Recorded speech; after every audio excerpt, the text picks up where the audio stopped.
સતલાસણામાંથી સરકારી અનાજનો બિનકાયદેસર જથ્થો ઝડપાયો। સતલાસણા વિસ્તારમાં થોડાક સમય અગાઉ પણ સરકારી અનાજનો કાળો કારોબાર ઝડપાયો હતો, ત્યારે આજે ફરી એકવાર સરકારી અનાજનો જથ્થો ઝડપાયો છે। સતલાસણા મામલતદાર BR ચાવડાને બાતમીના આધારે રેડ કરી અનાજનો જથ્થો ઝડપી પાડ્યો છે।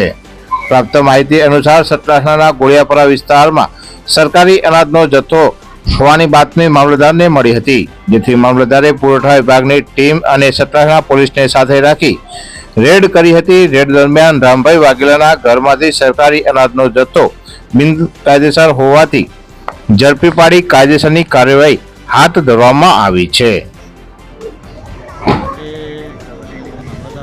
સતલાસણા તરીકે મને મેસેજ મળતા ગોળિયાપરા વિસ્તાર સતલાસણા ગોળિયાપરા વિસ્તારમાં વાઘેલા વાસમાં નામ રામાભાઈ હિમાભાઈ વાઘેલા ત્યાંથી જથ્થો પકડાયો છે સરકારી।